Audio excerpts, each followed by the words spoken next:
What is going on? Welcome back to another episode of Off the Schneid. We're Wednesday night. We're 9 p.m. Eastern, 7 p.m. where I live. And we're live and we're drafting. We're talking best ball. Obviously, as always, no guests today. I have a guest lined up for next Wednesday. We'll be doing it, I think, an hour earlier than the usual time, which is, again, 9 p.m. Eastern. So it should be an hour earlier. I believe I'll obviously, check Twitter, check back, hit that subscribe button, notification bell, so you know when I'm going live and you can jump in these drafts and jump in the chat and chat with me directly. So I'm very excited for that episode. Tune in a week's time, and we'll be doing a draft there as well and a little bit of content like we always do. Just trying to grow the channel. So if you can share this with a friend, help me out. Again, hit that like and subscribe button, especially the like button helps the channel a ton. Costs you nothing, helps me a ton. I know you hear it all the time from literally every single channel, but it's because it's the truth. It is what it is. So we got to do. So let's jump into some of this content here. I want to talk through a few players, talk through some early breakouts. Obviously, you want to get yourself an edge, especially early in before training camp opens up, and things can change rapidly. There's injuries, camp battles, winners and losers, that sort of a thing. So we want to identify these breakouts as early as possible. That's the whole kind of edge that you get drafting early. You want to identify it as early as possible, take advantage of it as early as possible, and draft accordingly, again, as early as possible, because then you're unique. Instead of even look at a guy, let's look at a guy like Jerome Ford. Jerome Ford at the start of basketball season was going in the 200s. He's up to 160 now. That's where I thought he should have been the entire time. So I was drafting him all the way up until that point.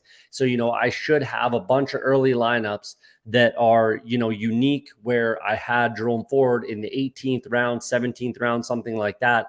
And where he's going now, I was picking, other players, technically, better players essentially, or hopefully better players that are going to enter my lineup a lot more with Jerome Ford if he comes through. So things like that. You want to be ahead of the ADP, ahead of the game, identify these breakouts, and try to draft accordingly, like I said, as early as possible. So first one we got, if you looked at the thumbnail for this episode, obviously we had Geno Smith on the on the thumbnail. 30 touchdowns last year, 11 interceptions, I believe, 4,200 yards, roughly, something like that. So, he was basically free in best ball drafts pretty much the entire season, realistically. So who's another guy that we might be able to get at the same type of a price tag? And that's for all of these guys. All of these guys are going to be, a similar price tag to who their comparison was going to, or where they were going at last year, compared to where they are now. We're trying to find and identify these players, these types of players, these archetypes, as soon as possible so we can take advantage of it. So again, Geno Smith is kind of the blueprint for this. Who do I think can be this year's Geno Smith? And it's Baker Mayfield for me. Now, this could obviously change if Kyle Trask is the quarterback with Tampa Bay. Second round pick a couple years ago, sat behind Tom Brady. Blaine Gabbert was there, who's just, a professional quarterback, a professional backup quarterback at that. Had been in the system for a long time. Kyle Trask is learning things like that. So now he's going to finally get a shot to earn, a starting role with this team. Whether he's going to take advantage of that or not, it remains to be seen. There's a whole camp battle that doesn't open up until the end of this month that's got to take place. Preseason games, maybe one of them suffers an injury. There's all kinds of factors here that we are unknown. There's a ton of unknown variables in this battle between Kyle Trask and Baker Mayfield. As it looks right now, Baker Mayfield is probably going to be the guy as it sits. He's the front runner, all that kind of stuff. So, and this is obviously pretty, it's pretty obvious is what I should say. The comparison here between Baker and Geno Smith. Why? It's very obvious. Dave Canales goes from the Seattle Seahawks to the Tampa Bay Buccaneers. He was the either the quarterback's coach or the passing game coordinator for the last 5 years with the Seahawks. That included obviously Russell Wilson with Geno Smith this past season. So Dave Canales, gets a lot of credit for the success that we saw with Geno Smith last year. It's pretty clear. It's pretty obvious. He went from the quarterback's coach to the passing game coordinator, back to the quarterback's coach with Geno Smith last year. Now he gets his first shot to be an offensive coordinator. He's only 42 years old. This is an up and coming type of a guy.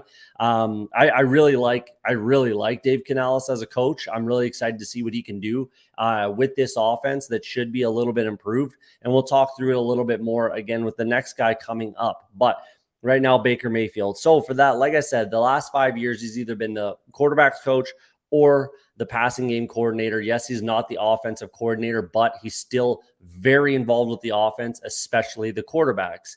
And in those last 5 years, the average quarterback stats for the Seattle Seahawks goes like this: 3,980 yards passing, 33 passing touchdowns, and 9 interceptions. That's the averages over the last 5 years between Russell Wilson and Geno Smith.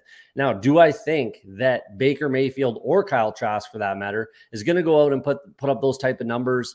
No, I do not. But, if they can get 3,500, anything over 25 touchdowns and around that 10 interception mark, that's completely fine, again, for a quarterback that you're getting that's completely free, whether, again, it's Baker Mayfield or Kyle Trask. And we won't know. Realistically, nothing will shift until, at the very least, probably preseason week 2, maybe preseason week 3 games, when we know who's playing, we know who's starting, we know who's winning that camp battle. Maybe they've named a starting quarterback, maybe they haven't. But again, the parallels are obvious. It's not like I'm breaking ground here, but those are the reasons why I like, Baker Mayfield or Kyle Trask. And the reason why is Dave Canales. I just think that he's very good at recognizing what his quarterback is good at and recognizing what they're not so good at, their strengths and their weaknesses. He highlights the strengths, avoids the weaknesses. So he's going to figure out, he's also a former wide receiver. So he's going to find out what his quarterback and wide receivers can do, what they do well, and then emphasize that in the game plan. I think that, and it's cliche for the Seattle Seahawks in the last, since Pete Carroll has been there, they run the ball to set up the pass, a lot of play action, things like that. And I think it's going to look very, very similar with the Tampa Bay Buccaneers. You got Todd Bowles there, who's obviously the head coach of this team. He's going to be certainly on the hot seat. So he needs to win some games. I think at the end of the day, Bowles gets fired and he ends up being a defensive coordinator. He's a very, very good defensive coordinator, but I'm not so sure he's head coach material. That's just kind of my opinion on Todd Bowles.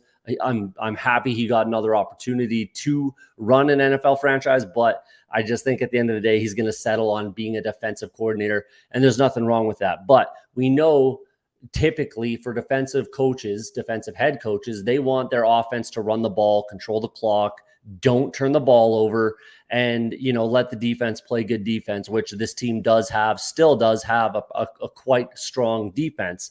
So that's what I think they're going to look to do: play action, run the ball to set up the pass, things like that, things that Dave Canales knows in and out. And we'll see what happens. But, again, it's going to hinge on who wins this camp battle between Baker and Kyle Trask.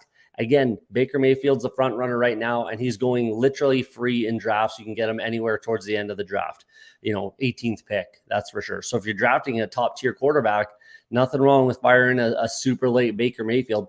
I did a stream the other week with, I think, Davis Pang, who said this, where, if you had Patrick Mahomes and Joe Burrow on the same team last year, Joe Burrow would have only entered your lineup 3 times over, and I think that's including the bye week, over Patrick Mahomes. So it just doesn't make sense to take 2 elite quarterbacks like that. You might as well take a Patrick Mahomes and then a guy like Baker Mayfield. Realistically, it's not going to kill you. It's really, really not. There's teams that had one quarterback that made one quarterback drafted period that made the Best Ball Mania finals. But I'll leave it there. That's a guy that I'm looking at drafting a little bit, just picking up a few shares because, again, he's completely free. And anytime you can find a free quarterback, there's nothing wrong with that. So that's my comparison. Baker Mayfield is this year's Geno Smith. Now we're going to move on to running back. This is kind of the highlight of the comparisons here. Who is this year's Rhamondre Stevenson? a guy that's going, a running back specifically, obviously, that's going, round 7 to 9, who should take a big jump in, what may or may not be his second year, right? This is just so happens this is a second-year player, but who's going to be that 7th to 9th round running back where you could go kind of 0 RB and take this guy as your number 1 running back, and then he's going to produce like it, right? So this guy could be, a league winner realistically. So who's this year? Rhamondre Stevenson, another Tampa Bay Buccaneer. I think it's Rachaad White.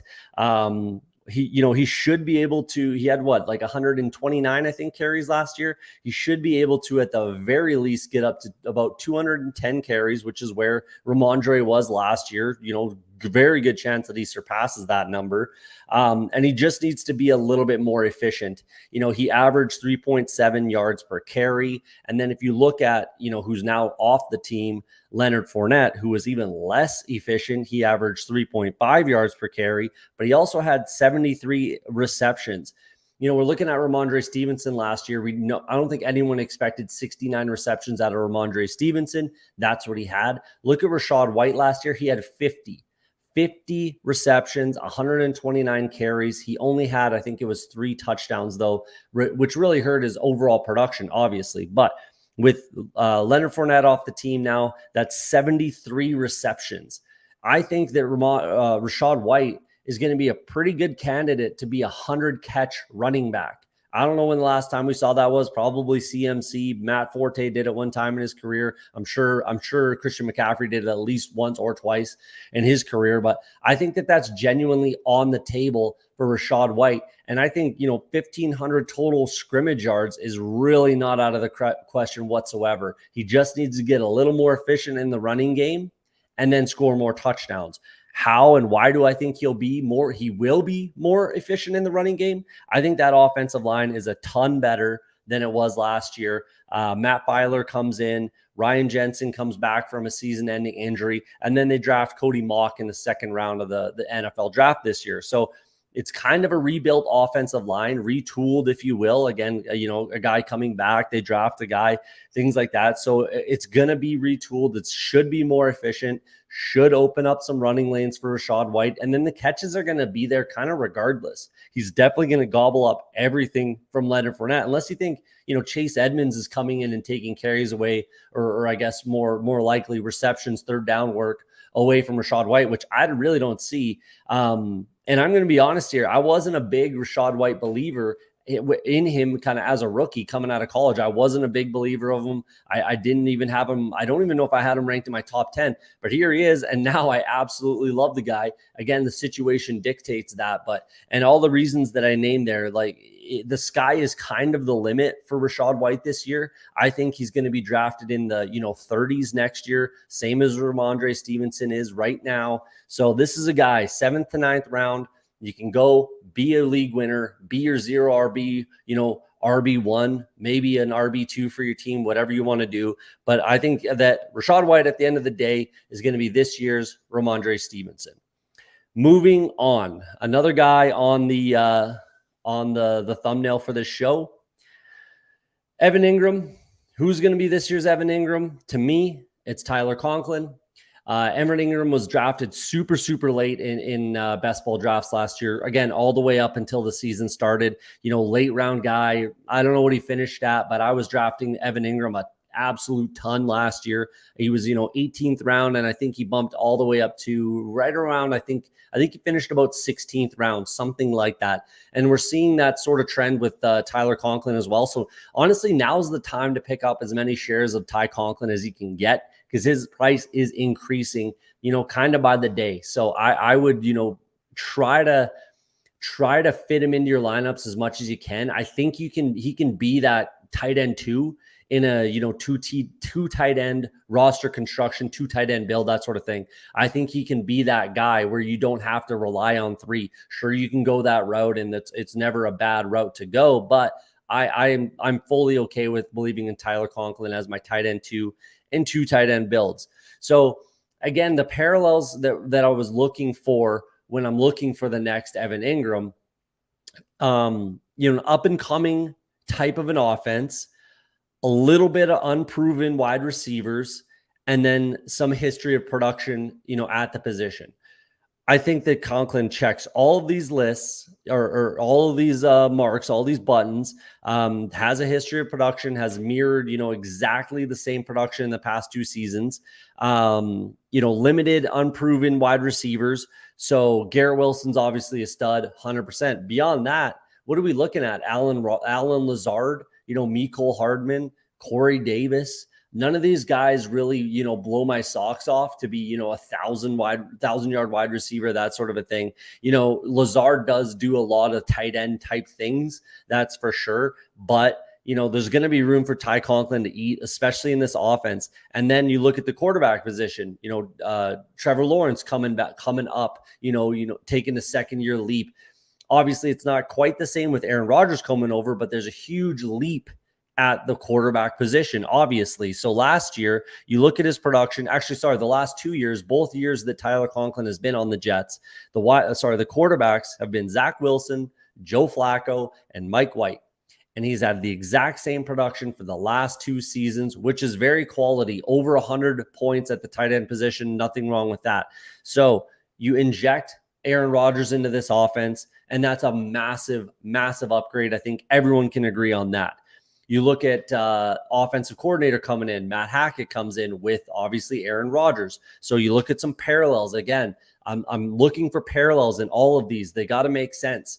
Bob Tunyon had 11 tight ends in a similar situation with Aaron Rodgers, with Matt Hackett, and with Devontae Adams, who, you could say is Garrett Wilson in this offense. I'm looking at this offense very much the way I looked at the Green Bay Packers offense a few years ago. Devontae Adams, Garrett Wilson, Robert Tunyon, Ty Conklin, Allen Lazard. You know what I mean? It's very, very similar. And all the players are more or less the same, so that's the way I'm looking at it. And I think that there's a very, very, very good possibility that Tyler Conklin is this year's Evan Engram, this year's late round tight end kind of sleeper. Moving on, the next 3 are going to be a little bit different. They're not just, year over year type of thing. The next one is Mike Evans, who was on the thumbnail as well. So what I mean by this, who is this year's Mike Evans? Mike Evans was the league winner last year. Week 17, he had 200 yards, 3 touchdowns. He won Pat Kerrane $1 million or $2 million, whatever it was, $3 million. Who's going to win somebody $3 million this year? Who's going to be that guy? So if we look at that game, Tampa Bay versus Carolina Panthers, week 17 in Tampa Bay, hot weather, this is what, late December, January when these games take place. It's cold. So, I'm not looking for teams that are playing in Buffalo, teams that are playing in Green Bay, places like that. Right. I'm looking for someone that's playing in a dome or in warm weather, decent offense. There's a bunch of parameters, 7th or 8th round guy type of thing. That's where Mike Evans was going last year, roughly. Mediocre all year, just kind of plucks away, and then absolutely balls out in week 17 and wins someone $3 million. There's other weapons on the team. Again, with Mike Evans, there's Chris Godwin. With this player, there's another player. And then the team that they're on should be pushing for the playoffs. So who is this player? To me, it's Brandon Cooks. He plays obviously for the Cowboys. It's going to be at AT&T Stadium in a dome, week 17. They're playing against the Detroit Lions. Not exactly, the best defense in the league, that's for sure. And the kind of beautiful thing about this is both teams should be playing playing for the playoffs. So to me, it's kind of the parallels are there. They're both downfield threats. Brandon Cooks has broken off 2-3 touchdown games in his career. I think it could still be in the tank. This could be a shootout. It's a game that people are definitely targeting, and no one seems to want these guys. Again, Mike Evans last year, no one seemed to want him. No one was really focusing on Tampa Bay and Carolina in week 17, right? And then that's the game that won Packer and the Best Ball Mania 3. Is that going to be this year? Maybe. And maybe you don't need Dak Prescott. Maybe you just need Brandon Cooks, whatever it is. But this is my guy for week 17. Kind of comes out of nowhere, blows the doors off, and wins somebody Best Ball Mania 4. Now, the next one I got is a rookie running back. So this is looking for next year. This year's Tyler Allgeier.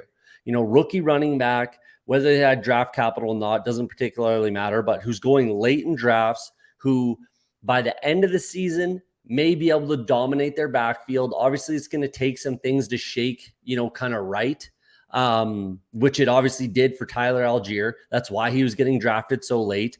Draft capital is a little bit different for the two players here, but who do I think can be this year's Tyler Allgeier? For me, it's Tank Bigsby.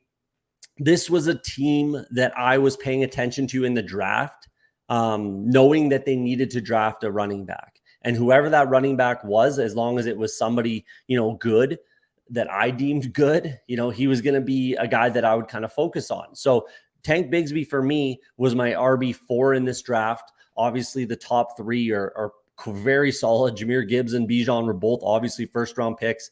Zach Charbonnet is fantastic. And then for me, it was Tank Bigsby. I think he's super, super, super underrated.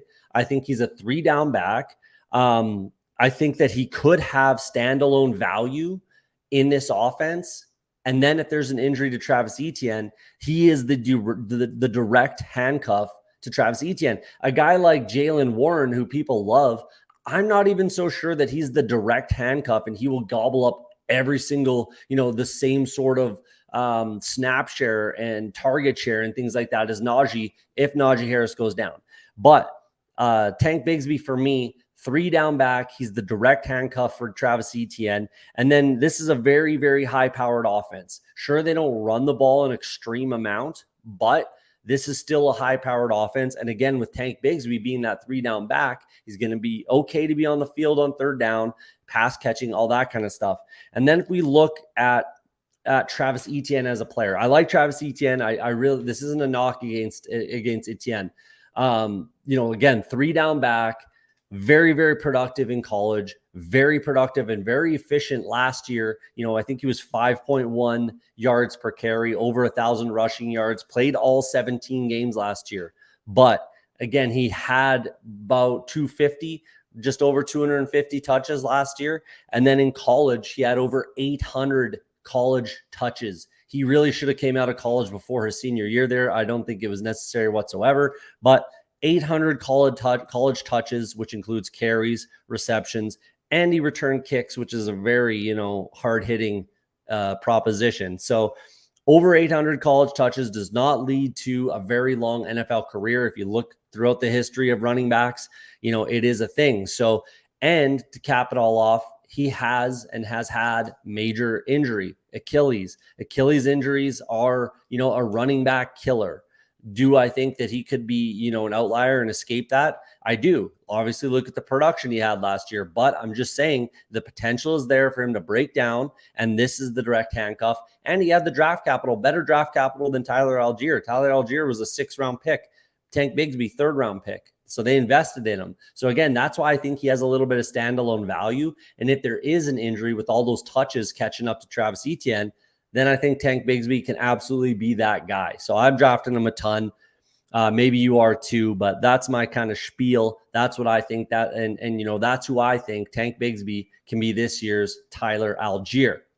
Now, last one we got here. I'm looking for this year's Drake London. So rookie wide receiver. He can have a decent year. This guy's not going to be realistically a league winner, and neither is Tank Bigsby unless there's an injury.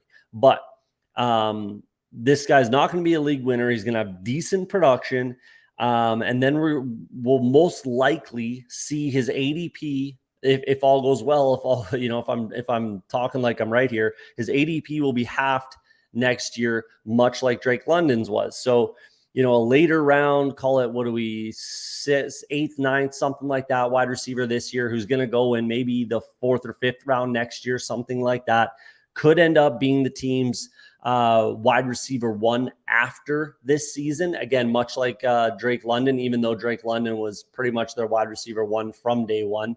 But either way, the guy that I'm thinking of is Quentin Johnston. And, I've badmouthed Quentin Johnston on this show. I'm not a huge fan, I am a huge fan, but I'm not a big drafter of him this year. Again, because I don't think he's going to have a huge season this year, but I think moving forward and next year, that's why I think his ADP can be halved and he could be looked at as the wide receiver 1 on this team after this season. So this team is going to have to pay Justin Herbert sooner than later. They can save, I think it's $20 million exactly for Mike Williams after the season's over, and just over $23 million on Keenan Allen after the season's over. So again, I don't see it being too crazy, but with this offense, with the Chargers offense, it's entirely possible that they could have 3,000-yard wide receivers. Do I think Mike Williams gets hurt at some point? Probably. Do I think Keenan Allen does? Maybe. But either way, I think Quentin Johnston is a direct replacement for Mike Williams in this offense, and he's going to have standalone value anyways. So, 117 targets, 72 catches, 866 yards, and 4 touchdowns. That's what Drake London did last season. And I think that it's entirely possible, even with a fully healthy Mike Williams, even with a fully healthy Keenan Allen, fully healthy Everett, fully healthy Austin Eckler. Yes, I do think that in this offense, that Quentin Johnston can hit those numbers this season, kind of regardless. So like I said, he's not going to be a league winner, but he's a guy to kind of keep your eye on. And, if there is an injury, especially to Mike Williams, then I think kind of the sky's the limit and he can be that guy. He's almost a carbon copy of Drake London as well. Size, speed, everything.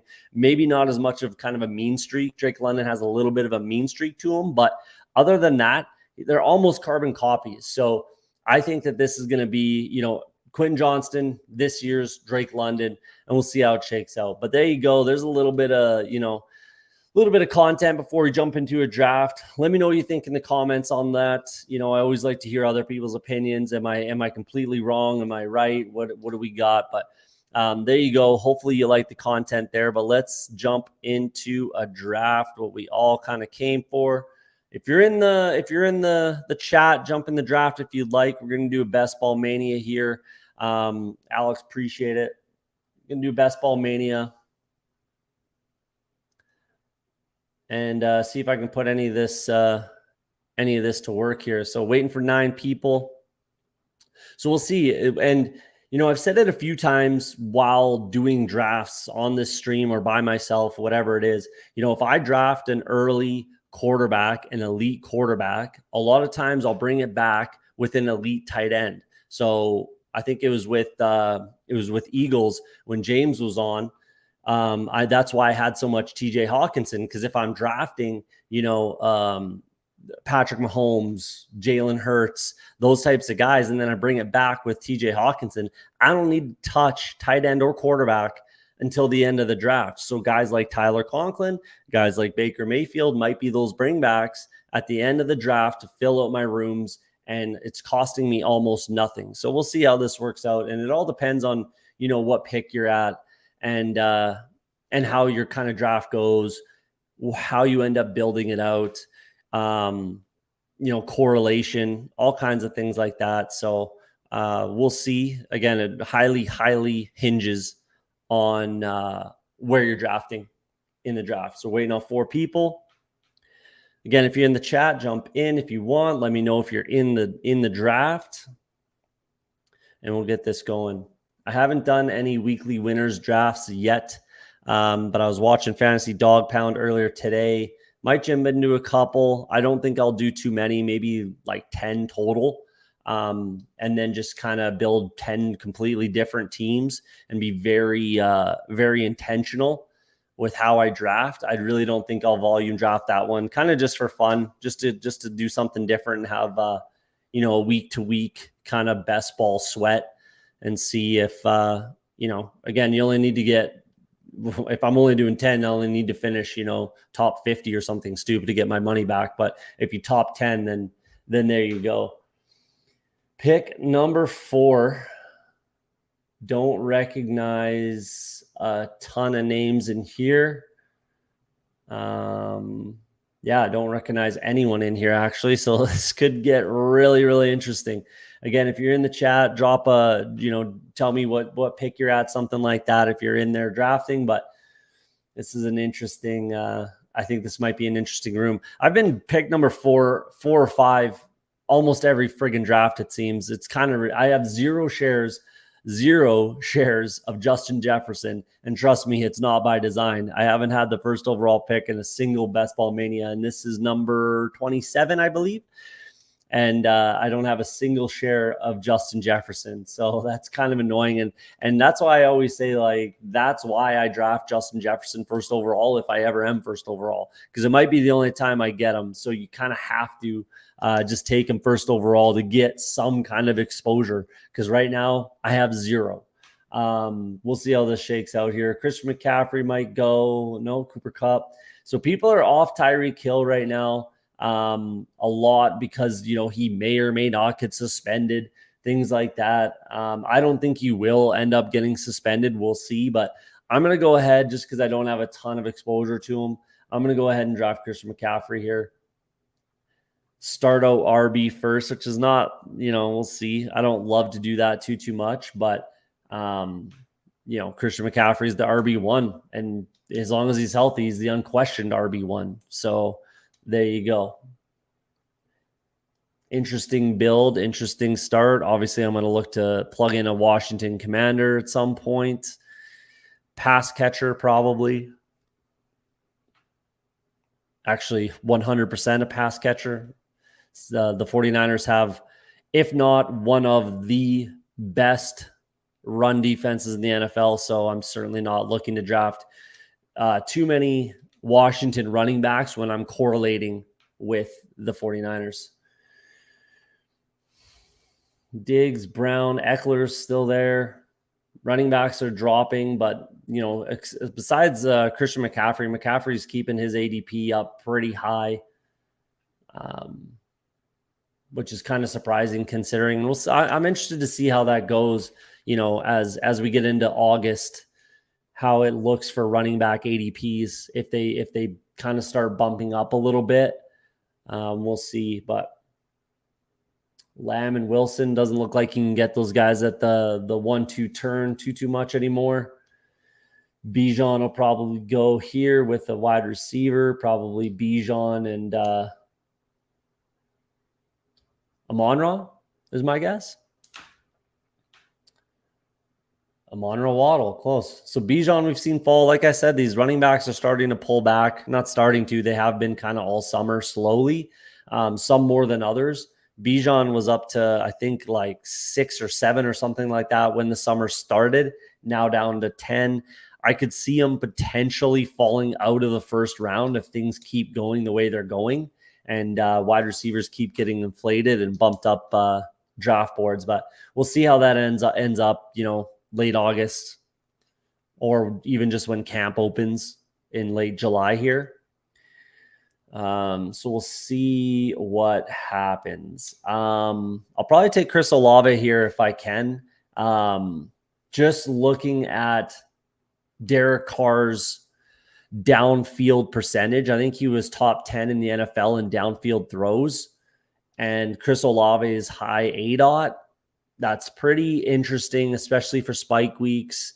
They have a good playoff schedule, the New Orleans Saints.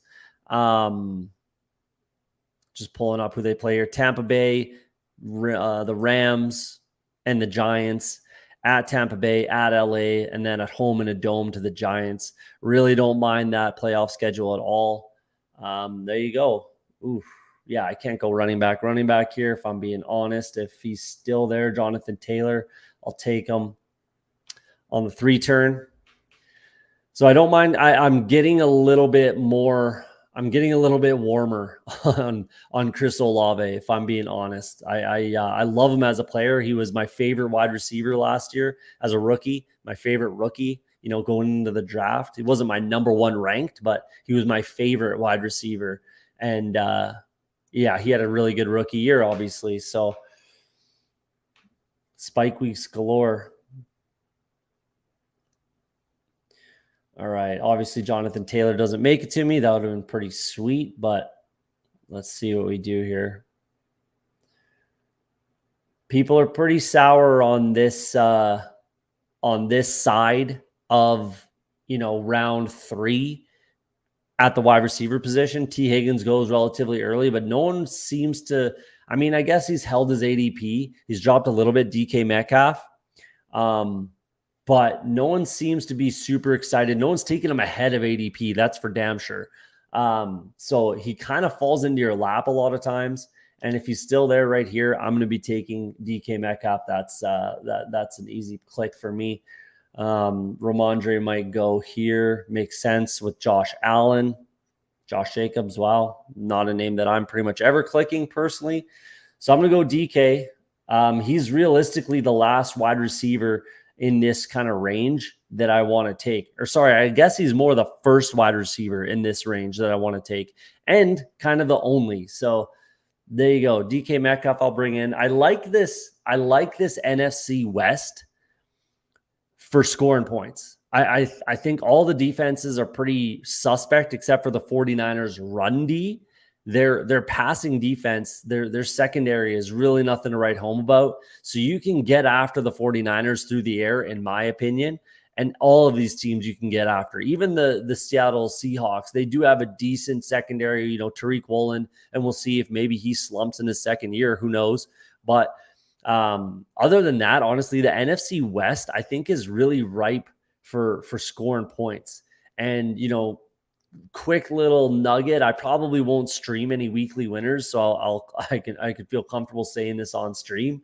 I'm going to be highlighting and targeting the NFC West and weekly winners and kind of taking it from there. If you're playing the Arizona Cardinals twice a year, I want a piece of that offense because that team is terrible. Might be the worst team in the league, might be the worst offense in the league, might be the worst defense in the league. Everything. That team is god awful, and I want to focus on that. Even the Rams defense is not very good at all. Their offense is pretty decent. So that's a team in the weekly winners, the Rams, that no one's really going to want a part of, and I'm going to jump all over. And I'm drafting them a ton more in just Best Ball Mania and Best Ball in general. And we'll see if I end up getting a Ram in this draft. We'll see. Maybe it would work out that I get Geno Smith and Matt Stafford in this draft. We'll see. I don't know. We'll see how it kind of shakes out, but I wouldn't be opposed to it. And that's something, again, in the weekly winners that I'm going to look to do. I wasn't planning on drafting any of those, but such a long tournament, and there should be still some edge early, especially if I'm targeting teams that no one else is. And again, it's that NFC West that I really am interested in, and the AFC North with my Cincinnati Bengals. The Browns would be the team that I target the most in that. All the other teams, the Ravens, Steelers, and the Bengals all have pretty suspect secondaries. So if I'm looking at the Browns for weekly winners and the Seahawks, do you want to go to week 5 quarterbacks potentially and just totally punt week 5? But again, who cares if you win 1 week? That's all that matters. Or if you even finish top 10 in 1 week, then that's kind of all that matters. But another story for another day. I kind of went on a rant that's not pertinent to what we're talking about here. But definitely looking like I'll be taking another wide receiver. Could definitely go with Justin Fields. But I might see if he makes it back to me. I think wide receiver is the way to go here. Nuke Hopkins I would have liked.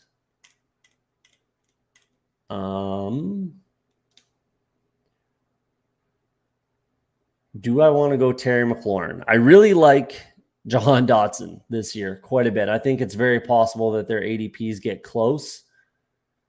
I might get a little bit freaky here and just take Joe Burrow. This is going to be a different team, that's for sure. I like to do silly things like this, if I'm being honest, just to get a little bit unique. I can bring it back later. It's really not a concern. You can get Kansas City Chiefs. You can get Bengals later. It's not a huge concern, and I have a high-powered offense right here. Spike weeks are high. I'm pretty much definitely going to have to bring in Tyler Boyd and Irv Smith Jr. Not a big deal. I can also bring in Sky Moore and Jerick McKinnon, maybe something like that. Rashee Rice is there. There's tons of options with this stack that I don't need to force anything. I can take Joe Burrow right at ADP, which is too low in my opinion, but Yeah, that's what I like to do. I would have taken TJ Hawkinson there. Again, that's something that I like to do, but not entirely necessary. So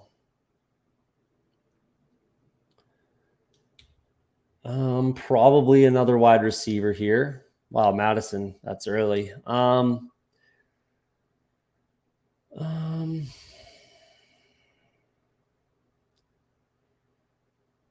Do I want to go with Brandon Ayuk and take Purdy later? Could go that route. I'm going to take Christian Kirk. I like Christian Kirk. I think there's still a route for him to be the wide receiver one in this offense. At the very least, just do what he did last year, and that's completely fine with where he's being drafted right now. So I really don't mind Christian Kirk. I was going to go Brandon Ayuk and then take Purdy late, and I kind of still could do that if I get George Kittle if he lasts. Not very likely, but again, and I just was talking up the NFC West there, so I certainly could have gone that route. But Chris Godwin was also on my radar there. A lot of people are scared to click Chris Godwin this year. I'm not particularly. Again, a lot of the reasons why that I went over in the pre-show there about the Tampa Bay Buccaneer offense. I'm really not concerned with taking a high floor guy like Chris Godwin. He's just got to get in the end zone a little bit more. But we'll see. And I didn't want to take another running back there with Christian McCaffrey, taking him first with my first pick there, and then Joe Burrow so early as well. You really got to start getting some quality players that hopefully don't have the same bye week in your wide receiver room. If they do, it's not the end of the world. I to be honest, it's not a problem. If I had drafted even Mike Williams there, who has the same bye week as DK, could have went that route, but I'm not really into forcing Mike Williams in this type of a build. Ayuk would have been the only guy that would have made the most sense for me again, or Chris Godwin. But let's see what we got here. Anyone doing anything funky? No, nothing. Doesn't look like too many people are getting out of line. So I stole Joe Burrow here from the double stack T. Higgins and Jamar Chase. Obviously, this guy's probably pretty pissed that I took him for no good reason. He probably, it's naked right now as it sits. But again, that's another way to get unique. Don't take Burrow with T. Higgins and Jamar Chase, because every single guy that most teams are going to have Burrow with either T or Chase or both. So if I go Joe Burrow, Tyler Boyd, and Irv Smith, there's going to be a lot of that as well, but nowhere near as much as, the guys that I just mentioned. So pick 69. What are we looking to do? Could go Cam Akers here. Could go Dameon Pierce. Jahan Dotson's there, who's a guy that I absolutely kind of adore this year. Really like him. Treylon Burks, I don't hate it all. All big TDs for life. Might have been watching the show tonight. Takes Rashad White, almost 20 picks ahead of ADP. That would have been a guy that I would have been focusing on, is Rashad White. But c'est la vie. Kadarius Toney goes. That's another guy I could have brought it back with, but obviously I'm not reaching, and he went, a few picks ahead of ADP. 6 picks ahead of ADP. Kittle, I would have taken way, 7-8 picks past ADP, but it is what it is. So where do I go here? Do I want to go another Seattle? Not really, because then that kind of forces me to bring it back with Geno. Treylon Burks, could go that route. Could go Kyle Pitts. I really don't mind that. That kind of opens things up as well. But I kind of got to go Jahan Dotson here. He's just a guy that I really like. Bring it back with Christian McCaffrey, that kind of week 17 mini stack there. Yeah, I don't hate that.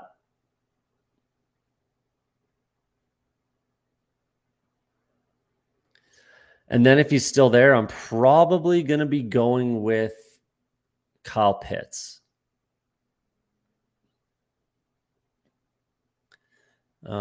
Seattle, Pittsburgh, Tennessee.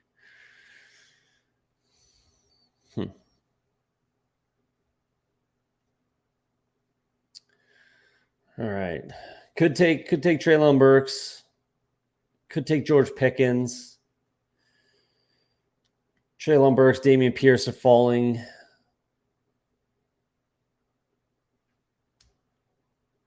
I've got some high upside spike week type wide receivers. Could take another with George Pickens. Then my bye weeks would be looking really good. Or I could take Kyle Pitts. There he goes. So I won't be doing that. So it's either Dameon Pierce, Cam Akers, or George Pickens for me. I think I'm going to go wide receiver here and just go with kind of a hero RB with Christian McCaffrey. I can bring it back with running backs later. So I'm going to do that. I'm going to go George Pickens, spike week type of guy. Could be the wide receiver one in this offense. I really like George Pickens as a player. My bye weeks are looking stellar. Not that that completely matters, but it's nice if it works out. There's a little bit of correlation with the Seattle Seahawks and the Cincinnati Bengals. So I don't know. It just kind of makes too much sense for me to not take Pickens there. So yeah.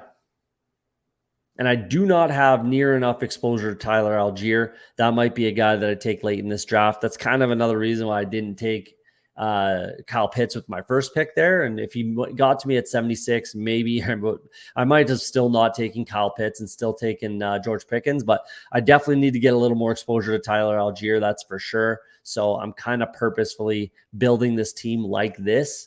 And I'll kind of take it from there. I certainly would have been looking at a guy that I spoke highly of in the pre-show here, Rachaad White, but he got scooped way too early. Oh, wow. Is this what's going on here? See, some of these rooms, man, some of these rooms get a little crazy. Takes, Mike Williams 10 picks past ADP, and then you gotta think that this was an auto pick or something, 115 picks ahead of ADP. That's got to be a mistake. We've kind of all done that. I've done that. You put them in your queue and then it auto picks, and you kind of get screwed that way. But, so it happens, but I hope that this guy's not just getting screwy here. Who was this? Big TDs for life, eh? It sounds like a name like that would make a pick like that. So we're going to be looking for potentially another running back. Certainly won't be going quarterback. Might take, I'll have to take Tyler Boyd somewhere. Do I want to reach for Tyler Boyd? 10 picks ahead of ADP. It's not the dreaded 12 above ADP that I always try to avoid. I kind of really do need Tyler Boyd in this build.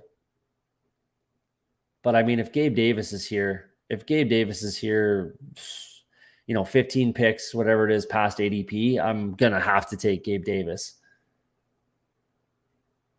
I don't know what you want from me. If Gabe Davis doesn't get picked right here, I have to take Gabe Davis. That just kind of is what it is.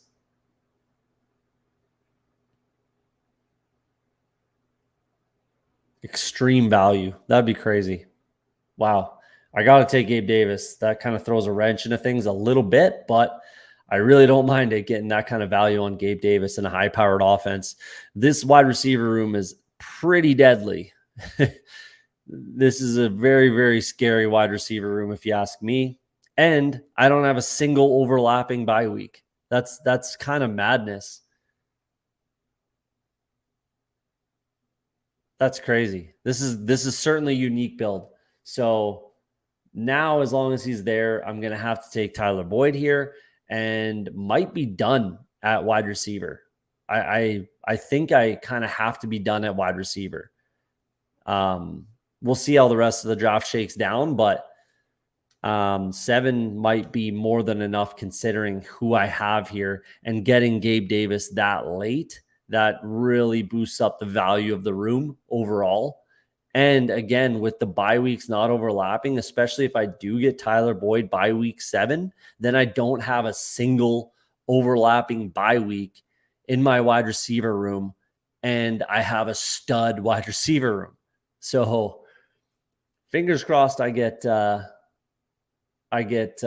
Boyd here. And then with Christian McCaffrey, Joe Burrow, this team is looking actually pretty dangerous if you ask me. This might be one of my favorite teams so far. But Tyler Boyd's basically at the top of the wide receiver list right now. Very possible I don't get him. Not that that would make tons of sense for this guy's build, but again, he's a good wide receiver. Wow. All right. All right. This is getting interesting. I like this team a lot. I don't always like the teams I draft on stream, but I'm a big fan of this roster so far. And the craziest thing about this team is I started running back first. First pick was running back. Christian McCaffrey, obviously. You know, I took a quarterback pretty early, and I have this kind of a stud wide receiver room. No, not 7 straight, but running back, wide receiver, quarterback. So I started quarterback, running back, 2 wide receivers, and I've gone wide receiver since 4 straight. Interesting, and not what I expected at all. Obviously, Gabe Davis falling to where he did. And another beautiful thing about this team, I'm not taking anyone, I'm not reaching. I'm barely ahead of ADP. 4 picks for Jahan Dotson, Sumi. I got my 4 back with Christian Kirk. You know what I mean? I'm not too concerned. Gabe Davis, 15 picks, past ADP. I reached on Tyler Boyd, 3 picks. It's an interesting build. I think this is certainly a unique build, and I am very, very much a fan of this team. It's an interesting one. So we'll see where it goes with the tight end position and my backup quarterback. Not that it's a big concern because I have Joe Burrow, so it's really not a concern at all. I'm going to have to build out this running back room, though, pretty quick. But, I mean, with all the wide receivers I got, in theory, running backs are going to get pushed down in this range, in theory. Who knows if that's, remains true. But this guy, 3 running backs, 4 running backs, 4 running backs, 3. Guys are drafting running back early, so they're going to have to play catch up. With me taking all these wide receivers, guys are going to have to play catch up. So, no quarterback. All have tight ends, though. So we'll see. This is an very interesting build, and I'm a massive fan of it. We'll see how it ends up. So I really don't want to reach on a running back. That's for sure. I would have been open to taking Brian Robinson. I would have taken Damian Harris there for sure. So I don't think I'm going to go running back here, even though I desperately need one. I really don't think I'm going to go running back. Just doesn't make a ton of sense if I'm being honest. I might just have to go with Geno Smith. I've got DK. Then my quarterback room is complete. My wide receiver room is potentially complete with how strong it is. And I'm not taking Rashad Penny, not taking Devin Achane. I'm never taking Devin Achane at that ADP. And I don't particularly want to reach on, Khalil Herbert or Jamal Williams. I don't want to reach on those guys. I'll get one of them on the, the comeback here on the other side, around 11 here. I'll get one of those guys, but I'm not gonna reach with this team. I'm gonna stick to ADP.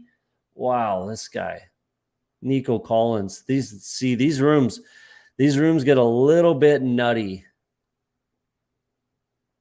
when you don't recognize, it seems every time I say, I don't recognize a ton of names, I don't recognize many of these people, the rooms get a little bit wonky and you never know what can happen. But this one's really worked out. I love this team. I love this build. Really happy with it. I'm done at quarterback. No question about it. Could potentially be done at wide receiver. We'll see how that kind of pans out. I'll definitely I've kind of been taking a stand on Khalil Herbert in this backfield with Chicago. I've kind of just decided that that's going to be the running back that I take a stand on. With these numbers, he was 5.7, I think, yards per carry, which is obviously extremely efficient. Might be the number 2 pass catcher, might not be the number 1, but in theory, he starts the season as the lead running back, and there he goes. As soon as I'm talking him up, there we go. I think I'm just going to have to go with, Jerick McKinnon's pretty obvious here. Jeez. I didn't think about that enough, but that's super obvious. Perfect. Love it. Love this team. This might be my favorite build that I've had. It's up there. It's certainly up there. I'm really, really liking this team and the way it's falling. This is a dangerous squad if you ask me. Probably going to have to try to bring in Fant, and that means I'm going to have to go 3 tight ends.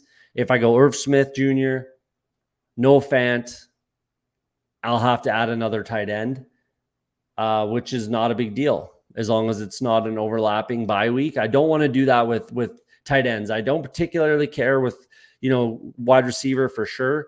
Running back, I only like to usually have 2, absolute max 3 bye weeks that overlap. But with tight end, there's just no point. There's no point in overlapping bye weeks. Like there's really, really 0 point to it. You want the most opportunity for one of these guys to enter your lineup. So if I'm taking 3 tight ends, there's a 0% chance that their bye weeks will overlap unless something wonky happens. It does happen. Don't hold me to that. If I have a team in the BBM finals this year that has 3 tight ends and, it's week 13 for both of them or something stupid. But I try very, very hard to not overlap bye weeks with tight ends because it just doesn't make sense. And there's no need to. There's really no need to overlap it. There's tons of talent, tons of value there. So loving my wide receiver room: Christian McCaffrey, Chris Olave, DK Metcalf, Joe Burrow, Christian Kirk, Jahan Dotson, George Pickens, Gabe Davis, super late, Tyler Boyd, Geno Smith, Jerick McKinnon. I've already got, correlation, bringbacks. I've got mini stacks in week 17. I don't need to force any at all, correlation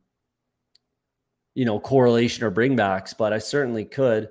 I can bring back Mike Gesicki for Gabe Davis week 17. I need 3 tight ends. That's very, very possible. Still looking at running back to build up my running back room. And I know who I'll be taking here as long as he gets to me. There's big TDs for life. He could take anybody, and he does. 25 picks ahead of ADP, whatever that is. Marvin Mims, this guy's a little nuts. Way ahead of ADP for Gallup. Way ahead of ADP for Chase. You never know what this guy's going to do, so that's interesting. Like I said, done at quarterback. Might be done at wide receiver. We'll see. It's an extremely strong room. I do really like Jamal Williams. I really, really do. But with having Chris Olave, I'm kind of betting on this passing offense, and it's a bit of a crowded room. I have a running back in mind. There he goes anyways. So I really need to get more shares of Tyler Allgeier. He certainly could have standalone volume or value, sorry. Hopefully he falls into the end zone a little bit more. If for some crazy reason there is some sort of an injury to Bijan, then Tyler Allgeier absolutely explodes. And I don't have enough exposure. And for this build that I have, it's kind of perfect, right? Christian McCaffrey is going to be in my lineup literally every single week besides week 9, as long as he stays healthy. And then, Jerick McKinnon and Tyler Allgeier, they can piece together weeks here and there.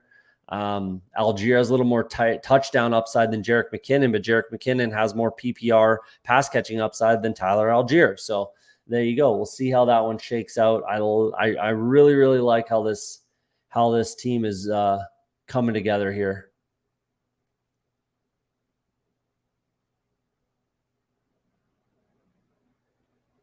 Really like how this team's coming together. I sound like ADP is gospel, eh? Well, ADP kind of is gospel, if I'm being honest with you. Hayden Winks put out a post. Irv Smith Jr. goes. That's annoying. Hayden Winks put out a post talking about. Hang on, I'm going to make my pick here, and then I'll get into this. I might take Van Jefferson. That's a little aggressive on the wide receiver room, but actually, no, I'm going to reach a little bit for the first time. Take my most owned running back, most owned player, I think. He's up there. Devin Singletary. So ADP is gospel. Yeah. Hayden Winks put out a post not so long ago highlighting 12 picks within 12 picks of ADP. Obviously, it's with the reach. If you're getting ADP value, then it has nothing to do with this. But if you're reaching more than 12 picks ahead of ADP, that does not correlate to your team's advance rate and making finals. It's stats, it's facts. It is what it is. So, I like to use ADP when drafting and stick to it at least as close as possible. I'm not trying to reach 20 points ahead of ADP. Why? Because if I'm, again, I used Jerome Ford early in the podcast or in the pre-show there about just whatever the early content. So Jerome Ford, he was being drafted over 200 ADP. Now he's going 160. So if I'm drafting him at over, call it 205, whatever, with my last pick or second last pick, 17th, 18th round, the guys that I'm getting now in the 14th round where he's going, the guys that I was getting then, call it, KJ Osborne, who cares, just anyone, right? I'm more unique and I have a technically and theoretically a better lineup because I'm getting better players at week 14 and then getting Jerome Ford with my last pick, right? So that's why you have to at least acknowledge ADP and try to, stick to it as close as you can. It's not gospel and it's not written in stone, and it does constantly change and evolve. That's why, me and a lot of people draft so much and another reason why I love, the puppies, the poodles, especially the, 20 to 25 max entry tournaments, because it creates a bit of a kind of a bubble and incubates ADPs, right? So that's why I love those tournaments, because the ADP is going to be the ADP for those tournaments. It's going to change as the summer goes for Best Ball Mania. And realistically, that's it. But I guess the weekly winners, it'll change and things like that. That term will probably stay open for a while. But it's wrong every year, I don't think is the way to look at it, because the stats say that, you should stay within that 12 pick range of ADP. So that's kind of my take on it. Russian collusion. Appreciate the comment. Appreciate the comment. Do I want to take? I might be taking Jerome Ford here. Speaking of Jerome Ford,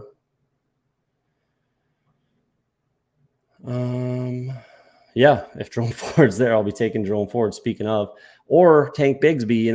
There he goes. I was talking about him pre-show. I really, really like Tank Bigsby, but with Christian Kirk here as well, not entirely necessary. I'd actually rather Jerome Ford, and here we are. So. Yeah, that's a pretty easy click for me, if I'm being honest.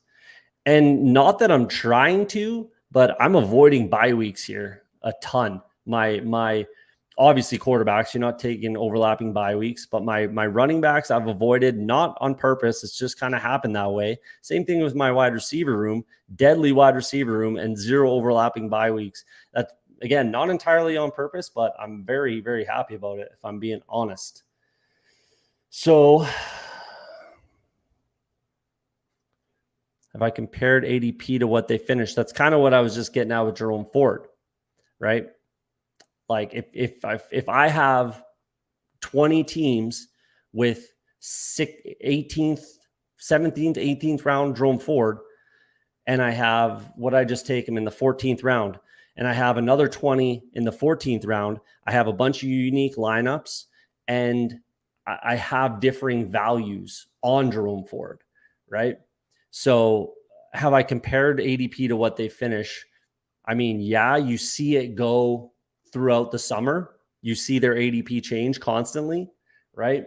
So unless they're dropping, which I don't know if I have too many guys that are dropping. Jalen Hyatt, I have a fair amount of. I really don't mind Jalen Hyatt. And as his ADP drops, I'm almost taking him more. No, I'm not taking him more. I'm actually taking him less. But it's certainly a guy that I'm still drafting. I'd really like a tight end, but I'm not taking Juwan Johnson here with Chris Olave and that crowded tight end room in New Orleans. I'm going to have to go with Mike Gesicki here. This is the biggest reach of my draft by far. And that's another thing about ADP. Let's talk more about this ADP thing here.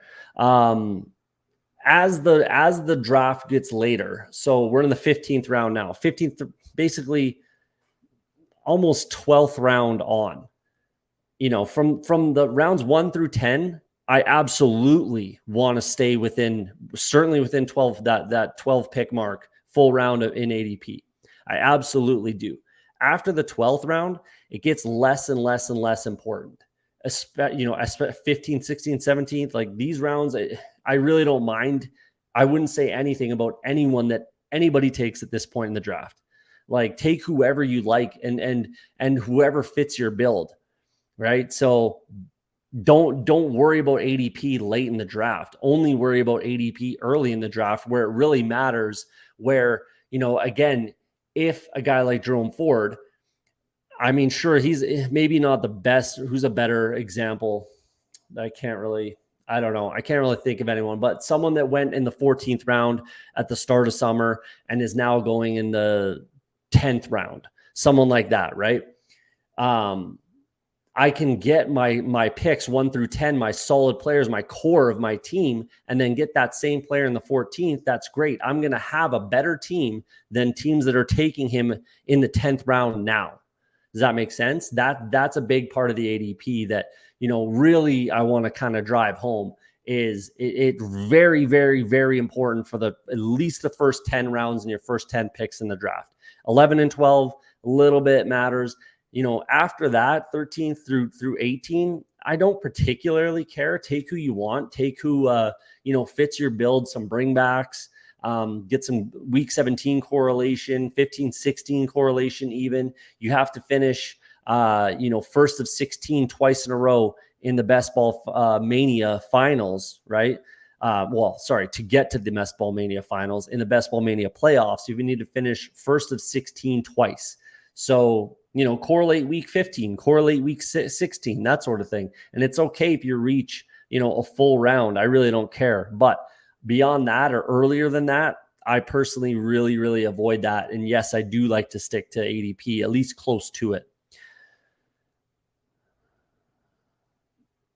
JT and Najee lost leagues for people last year where Jacobs won people leagues. So if you go by ADP, it could burn you. You have to sometimes reach for a player higher or not high on. You're not particularly wrong, but whatever there's a reason not a lot of people were high on Josh Jacobs last year. If you were and you were the outlier, then you win. So yeah, create your own rankings. I always say on this show, always say on this show, don't come on anybody's show, this one, any show, and think that they know everything.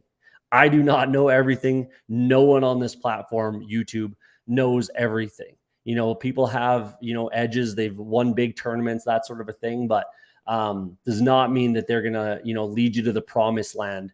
Right. So develop your own rankings. If there's a guy in round 3 that you really, really believe in, take him in round 2. take him in round 1 for all I care. It's a way to get unique, but I'm just saying, yeah, stick to your own rankings. And as long as you believe in your process, who cares what I or anybody else thinks? So yeah, you're not wrong. JT lost people leagues due to injury. Najee was injured last year as well. So, especially with JT, we're drafting like we're right. We're not drafting like we think he's going to get injured, right?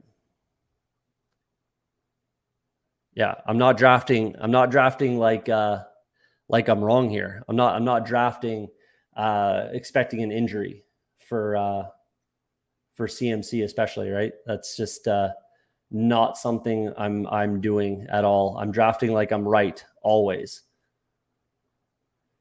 What do I want to do here?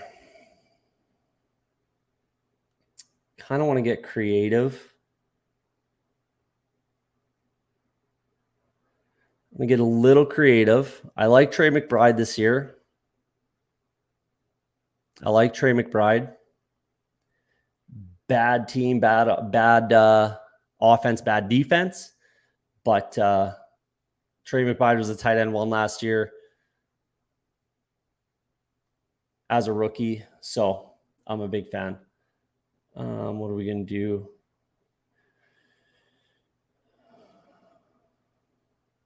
I need another running back, that's for sure.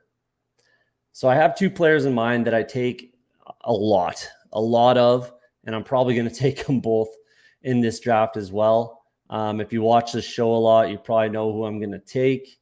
It fits my build, fits for some correlation. I wouldn't mind a little more Cincinnati and even KC. I need a tight end though. Oh, I got to go Noah Fant, I think is what I got to do.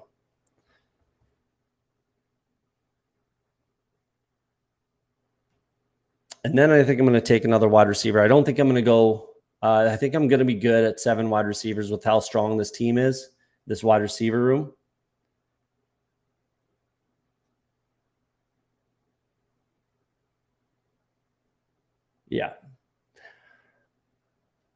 Yeah, take Noah Fant. 3 tight ends.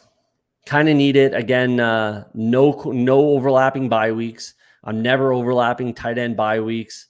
Even if there's 3, unless something wonky happens. But I want the most opportunity for one of these guys to get in my lineup every single week. So 3 tight ends. I actually don't hate this running back room at all, but I am going to bring in a 6th just to kind of round it out. So yeah, if you're in the chat, hit that like button if you don't mind. Appreciate the comments and the conversation. Russian collusion, I really appreciate that. Hopefully you don't take any offense to anything I've said. I may or may not agree with some of the things that everybody says, but again, I'm not always right. Nobody's always right. Anyone that tells you that their process is correct and you're wrong, they are wrong. Trust me on that, because no one knows everything and crazy shit happens every single NFL season. So, yeah, take CMC. I took him in the first round. If he gets hurt, this team's probably fucked. And it kind of is what it is. But I'm drafting like I'm right, and I don't draft thinking about injury. Obviously, Christian McCaffrey's been one of the most injury-prone running backs over the last few seasons. So, very high potential he does get hurt. So it is what it is. But I'm drafting like he's playing every game for me, and he'll be in my lineup every single week except for bye week 9. Especially don't listen to this guy. Davis, I'm just kidding, buddy. Peng's picks. Davis Peng, love you. Guest of the show, friend of the show. And very, very sharp. Definitely listen to him over me. Zamir White was the guy I was going to take there. That's a heartbreaker. Good pick by that guy. He's one of my, if not, he's probably my favorite late round running back. I have an absolute ton of exposure to Zamir White, and I'll keep drafting him.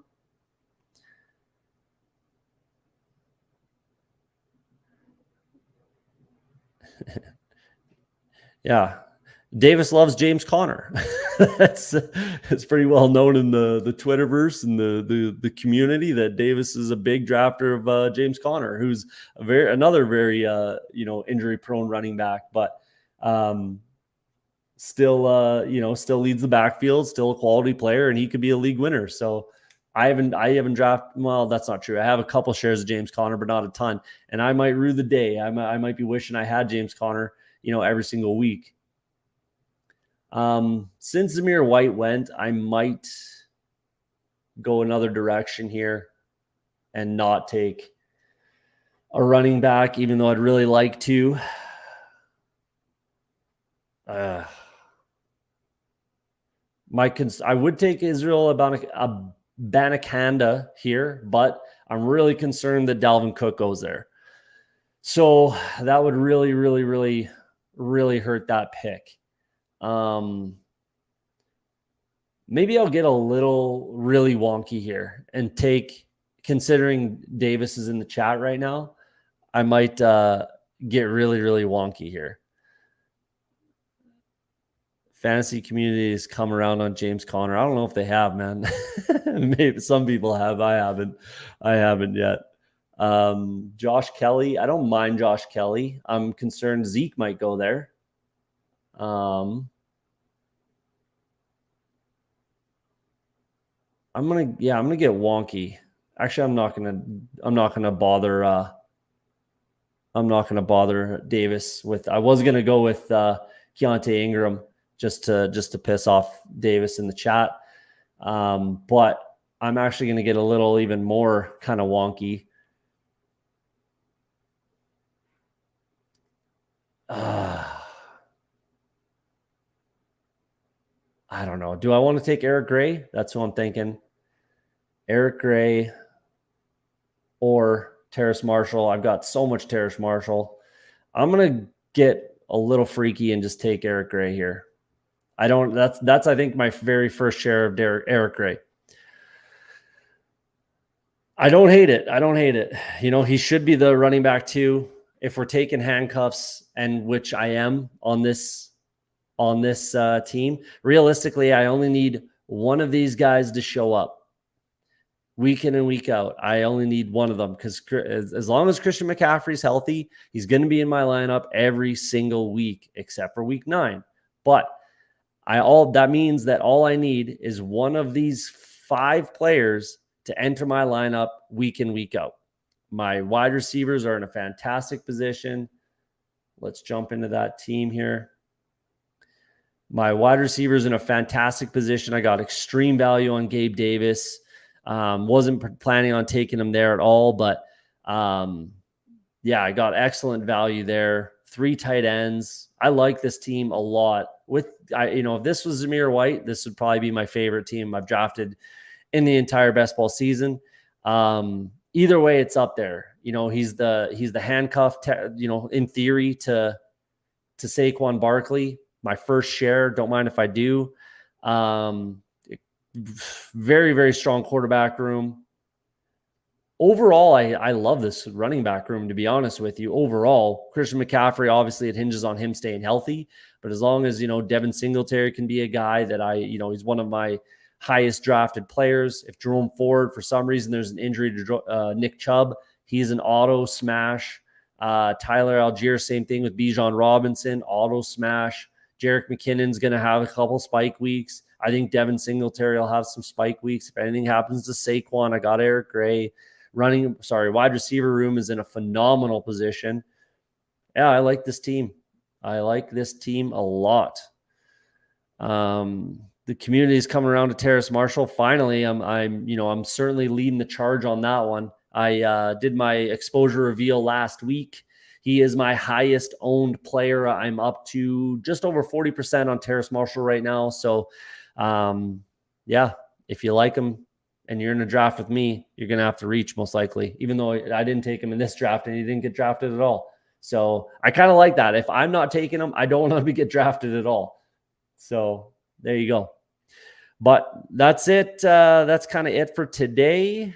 Appreciate you guys coming out. Like I said, if you don't mind, hit that like, hit that subscribe button if you don't mind on your way out. Very, very special guest next week. I'm very excited for that episode. You're really not going to want to miss it. So come back next week. It should be an hour earlier than usual. So 6 p.m. my time, 8 p.m. Eastern. Come back and enjoy that show. And kind of the whole thesis of this night, a lot of talk about this sort of thing. The motto for Off the Schneid has always been, if you're afraid to be wrong, you'll never be right. So draft like you're right and don't be afraid to be wrong. So with that, again, if you can hit that like and subscribe button on your way out, and we'll see you guys next week.